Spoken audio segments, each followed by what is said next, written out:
Bonsoir et bienvenue dans cette petite vidéo que je vous fais vite fait comme ça en plein milieu de la nuit à 3 h du matin. Bon, c'est un peu comme ça que je fais toutes mes vidéos, mais je voulais vous faire cette petite vidéo sur les Goodreads Choice Awards parce que je vois toutes mes américaines préférées qui le font déjà, bon voilà. Et parce que je l'avais fait l'année dernière, la vidéo sur les Goodreads Choice Awards version Romantasy, parce que c'est l'année dernière que ça a commencé avec la catégorie Romantasy. Donc les Goodreads Choice Awards, c'est des awards, des petits awards, il y a un petit prix qui est remis au livre qui a le plus de votes. C'est sur l'application Goodreads et c'est une application que j'utilise parce que c'est avec cette application que je traque tous les livres que j'ai lus, j'écris tout ce que j'ai lu et tout, et c'est grâce à cette application que je m'y retrouve. Vous avez toutes les catégories suivant les genres et tout, et souvent on a le livre de l'année. Il me semble que l'année dernière c'était Fourth Wing, hein, le livre de l'année quand même, dans toutes catégories confondues. Mais on a aussi par catégorie, par genre, et ils ont ajouté l'année dernière le genre Romantasy. Donc j'ai hurlé, et après je vous ai fait une vidéo. Et donc je vais vous faire aussi cette année. Pour être honnête, j'ai déjà regardé qui était dans la catégorie Romantasy, parce que là c'est le premier round, donc on doit voter pour le premier... Après je sais pas les mots en français, hein. Elle avait pas les mots. J'ai pas les mots. Mais donc, faut voter une première fois et après on vote encore une deuxième fois, et c'est petit à petit jusqu'à ce qu'on arrive au livre qui gagne la catégorie. Je vais voter, hein, je pense qu'il est un peu trop tôt pour faire un choix. Mais mon choix est fait, mais il est un peu trop tôt. Par contre, je sais pas comment je vais faire. C'est trop dur. Je sais pas comment je vais faire. Parce que là, on est dans le cacabouda, les gars. La goutte de transpiration qui coule le long de mon visage. Donc je vous fais une petite capture d'écran. Et donc on va voter. Moi je vais voter que dans la catégorie Romantasy parce que c'est ma catégorie. Ok. Mais donc vous pouvez choisir vos catégories, hein. Il y a fiction, romance, thriller, tout ça. On va aller dans Romantasy. Et alors là... on est dans le cacabouda, les gars. Alors déjà, on a Fantasma de Kaylee Smith, qui est sur ma wishlist et que je voulais lire en plus. Il me fait beaucoup de l'œil en ce moment parce qu'on en parle beaucoup sur TikTok et tout le cirque là. Et donc il me dit bien, mais je viens de voir un reading blog de quelqu'un qui l'a lu et qui disait que c'était dans une ambiance Regency où ils avaient des robes et il y avait des balles et machin, et c'était très spooky, etc. Et je viens de lire Anathema de Carrie Lake, qui est déjà ambiance spooky et tout, donc j'ai pas trop envie de relire une ambiance comme ça, donc pour l'instant je vais pas le lire pour l'instant, mais donc du coup je sais pas pour celui-là. Ensuite, on a A Crown This Cold and Heavy, et c'est la saga A Quote... A what? A Quote This Cruel and Lovely de Stasia Stark, qui est sortie chez Corrigan. Ça s'appelle Un royaume si cruel et merveilleux. Et je l'ai lu cette année, j'ai lu le tome 1 et le tome 2, j'ai découvert cette saga cette année et j'ai adoré, j'ai vraiment trop aimé cette saga, j'aime beaucoup. Ça va pas être dans les favoris, parce que c'est pas dans les favoris. Donc du coup, je pense que je vais pas voter. Ça, c'est le tome 4, je crois, je sais plus. C'est un des tomes, mais en tout cas, je vais pas voter pour celui-là parce que c'est pas une série favorite. Enfin, c'est pas... Voilà, vous allez voir, il va y avoir un choix plus compliqué après. Donc voilà, mais j'ai adoré cette série en tout cas, donc... je suis contente de la retrouver là. Ensuite, on a The Spell Shop. Je suis pas sûre que ce soit de la romantasy. C'est de la cozy fantasy. J'aime trop la couverture, elle est trop mimi. Mais Cozy Fantasy, moi j'en ai entendu que Cozy Fantasy. Après, il faut que je le lise aussi parce que ça me dit bien, mais je l'ai pas lu. Ensuite, il y a toujours un From Blood and Ash, Flesh and Fire, machin bidule de Jennifer et l'Armand Trou. J'ai lu le tome 1. D'ailleurs, j'ai repensé récemment, il faut que je fasse le vlog pour le tome 2. Il faut que je commence à le lire et tout parce que j'ai trop envie en ce moment de lire From Blood and Ash. Donc il faut que je continue, mais en tout cas, j'ai lu le tome 1. J'aime beaucoup, c'est pas une série favorite de tous les temps pour l'instant. Et je pense que peut-être j'aimerais encore mieux la série spin-off. Donc là c'est la série spin-off, hein, du coup Flesh and Fire.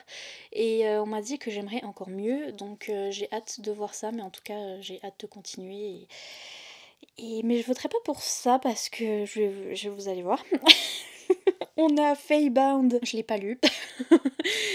Mais c'est des filles que j'ai vues qui l'avaient lu, je l'ai en édition Fairyloot et tout.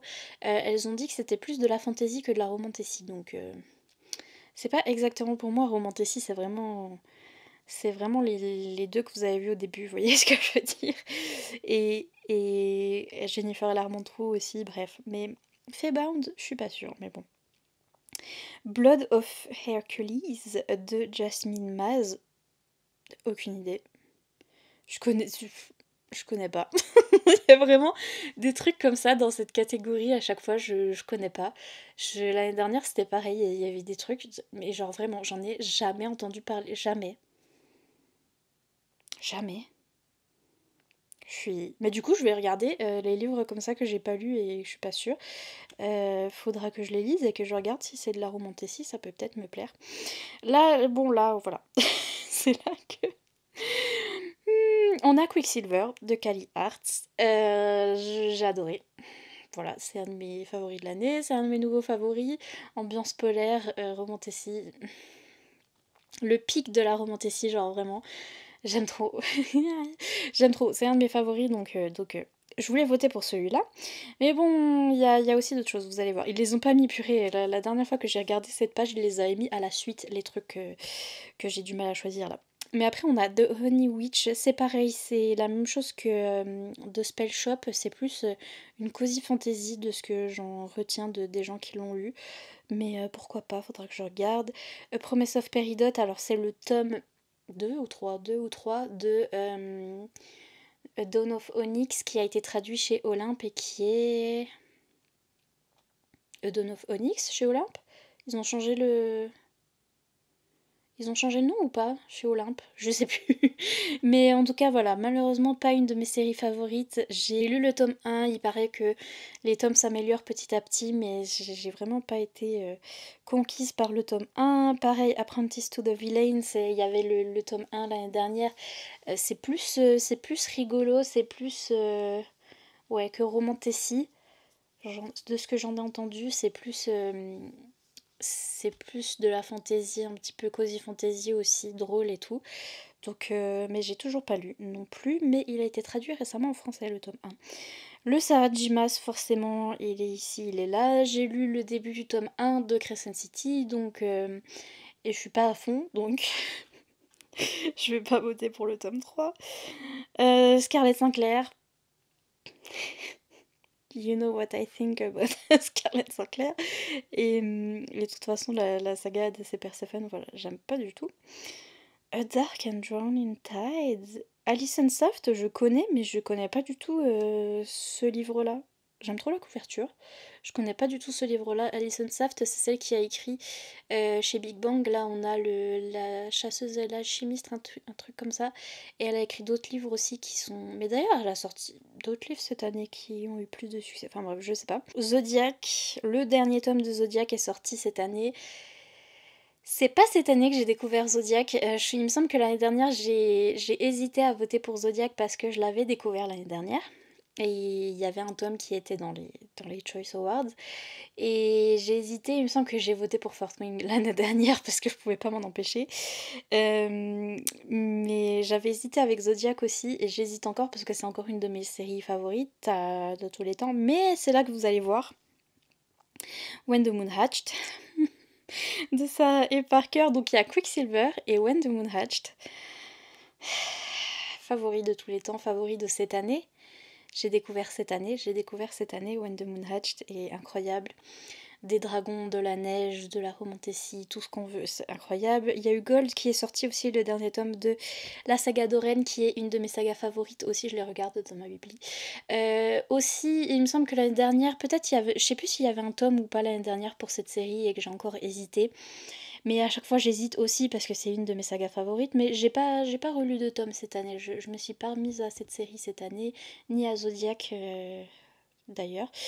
Il y a aussi cette série de Nisha J. Tully, donc Fate of the Sun King, donc là c'est le tome 3, mais moi j'ai lu le tome 1 qui a été traduit chez Michel Lafon qui s'appelle Les épreuves de la Reine Soleil. J'avais beaucoup aimé, franchement j'avais beaucoup aimé et j'en suis au tome 2, ça fait 107 ans que je lis le tome 2 par contre.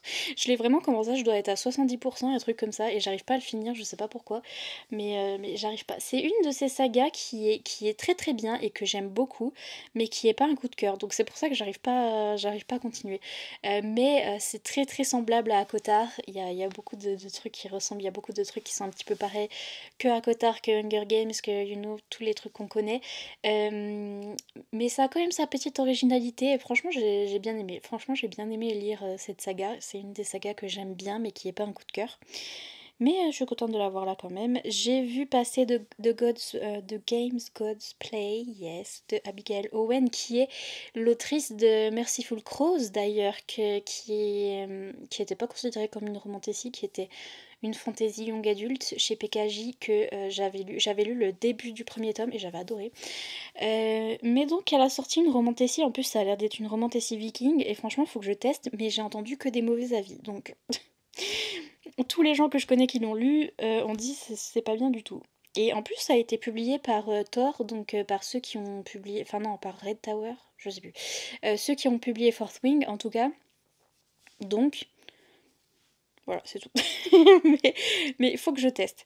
Mais vous voyez qu'il y a A Fate in Blood de Daniel Jensen qui est également un favori de cette année. Et c'est là qu'on commence à avoir la goutte de transpiration qui coule le long de mon visage parce que il y a Quicksilver, il y a When the Moon Hatched et il y a A Fate in Blood. Je vous dis, la dernière fois que j'ai regardé cette page, ils étaient à la suite et j'étais en mode c'est pour que je meure en fait finalement dans la finalité. Donc bon bref, on y reviendra après.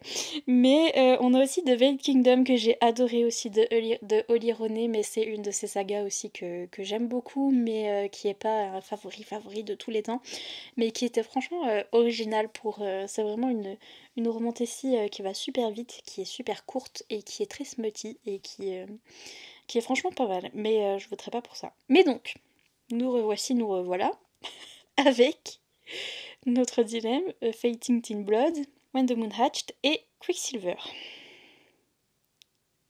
Comment on fait maintenant? Comment on fait maintenant? Ok. C'est là qu'il faut que je réfléchisse. J'ai même pas... Du coup, j'ai pas réfléchi. Oh purée, je sais pas. Ah purée, comment je fais? Comment je fais là, les gars? Comment je fais? Je les regarde, ils sont tous là. Ils sont sur mon étagère, ils sont tous là. Euh, j'ai envie de voter pour Fating Teen Blood parce que j'ai quand même un attachement à Danielle L. Jensen et je sais pas si les gens vont forcément voter pour elle. Je sais que beaucoup vont voter Quicksilver quand même parce que c'est un phénomène TikTok et tout. Mais en même temps, c'est un livre auto-édité. C'est le seul qui a pas... Enfin si, il va être repris. Il va être repris par une maison d'édition, donc c'est bon. Il va bien, ça va bien se passer pour l'autrice. Mais pour l'instant, voilà, c'est le seul qui est encore en auto-édité, enfin qui est pas encore sorti traditionnellement. Oh purée, comment je fais? When the Moon Hatch, c'est masterpiece quand même. C'est super bien écrit, super bien fait. C'est le premier livre que j'ai lu de l'année, mais j'ai un peu moins de souvenirs. Mais il y a quand même des dragons, de la neige. S'il vous plaît, une écriture incroyable, des Fated Mates, donc des âmes sœurs. Dans Quicksilver aussi.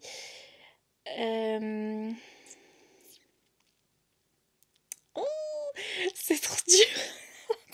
Je sais pas quoi faire. Je sais pas quoi faire. Attendez. Attendez. Cette vidéo devait durer 2 secondes, mais je vais péter un câble. Comment je fais?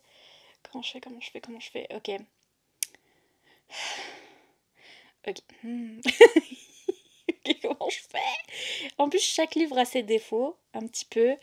When the Moon Hatched, c'est un peu dur au début de se mettre dans l'histoire, c'est un peu long, un peu alambiqué comme écriture et tout. Et Et il y a un truc avec le cliffhanger à la fin qui n'est pas un sujet qui m'intéresse vraiment. Mais en même temps, c'est très très bien écrit, très très bien fait. A Fate in Blood, quels seraient les petits défauts de celui-là? C'est pas assez long, ça c'est pas un défaut. Mais j'ai eu du mal au début de A Fate in Blood aussi. Parce que ouais, j'avais du mal au début. Et il y a peut-être un peu moins de matière que les autres. En fait, il est moins long que les autres, il y a moins de romanticisme, il y a moins de choses dedans. Il y a ça, et Quicksilver, j'étais pas totalement à fond dans le monsieur. Il y a quelques trucs. Le fait qu'il s'appelle Fisher déjà. Mais il y a le petit renard des neiges dans Quicksilver. Attendez. Purée. Purée. Comment je fais? Ok, je pensais Fate in Blood. J'ai envie de pleurer. Je sais pas quoi faire.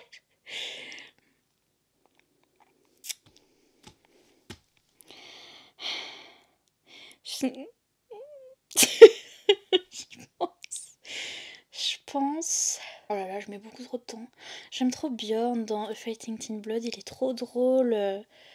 Il est trop zinzin. Je l'aime trop. Il est trop drôle. Si on prend personnage masculin, mon préféré c'est Bjorn. C'est Bjorn dans A Fighting Teen Blood. C'est le plus drôle, je l'aime trop. Ma vie tout entière. J'aime trop Freya aussi, notre personnage féminin. Mais j'aime beaucoup les deux personnages féminins aussi, donc Quicksilver et When the Moon Hatched. Et l'ambiance est mieux dans When the Moon Hatched. Et Quicksilver aussi. Et il y a un petit renard des neiges. Purée, je pensais pas que j'aurais autant de mal. Attendez. C'est trop dur. Comment je vais faire pour faire mes favoris de l'année là? J'arrive pas non plus. Ok, fais un choix. Je pense qu'il est un peu trop tôt pour faire un choix. Mais mon choix est fait, mais il est un peu trop tôt. Je pense qu'il est un peu trop tôt pour faire un choix. D'accord. Mais mon choix est fait. Ah, donc vous avez choisi? Oui. Oui, mais je pense qu'il est encore un peu trop tôt pour faire un choix. Bah non, si votre décision est prise, c'est qu'il est pas trop tôt pour faire un choix. Ah bah, alors, ma décision est prise, je l'ai même noté sur ce papier. D'accord. Mais pour le coup, je pense qu'il est encore un peu tôt pour faire un choix. J'ai envie de dire Quicksilver parce que c'est le dernier que j'ai lu. Mais c'est la seule raison. C'est parce que je m'en souviens le plus. Mais réfléchis, genre. Lequel tu préfères? J'y arrive pas. Ok. Je vais dire Quicksilver, vous savez pourquoi? Parce que je viens de voir, raison pourrie, mais je viens de voir un...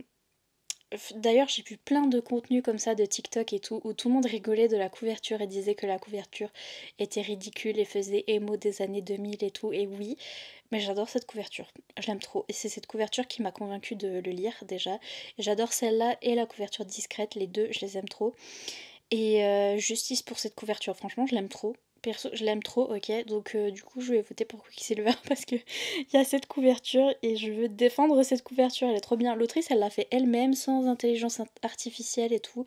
Je l'aime trop cette couverture. Donc bref, je vais mettre Quicksilver. C'était trop dur. C'était juste pour la couverture, ok, pour défendre la couverture. Donc vous avez compris que j'ai eu du mal. Genre vraiment The Moon Hatched et A Fating Teen Blood. Ok. It's fine. I'm okay. It's fine. Mais donc voilà, c'était tout. C'était trop dur. Et c'est juste parce que Quicksilver, c'est celui que j'ai lu en dernier, donc c'est celui dont je me souviens le plus. Mais vous avez compris que c'est tous des favoris. Et que j'ai eu vraiment du mal cette année. Parce que je sais pas, ils ont sorti que des romances polaires aussi, Vikings, que j'aime trop. Il n'y a pas aussi à faire des choses pareilles. Mais donc voilà, n'hésitez pas à me dire pour qui vous auriez voté, pour qui vous avez voté, si vous avez voté. Et si vous avez déjà découvert ces livres, et si vous avez déjà lu les autres dans la catégorie aussi, et s'il y en a un en particulier que je dois lire absolument absolument. Sur ce, je vous fais des gros bisous, mettez des emojis médailles, il me semble qu'il y a des médailles et des trucs, des awards quelque part, dans les emojis si vous trouvez. Et sur ce, des gros bisous et à bientôt dans une prochaine vidéo, bye.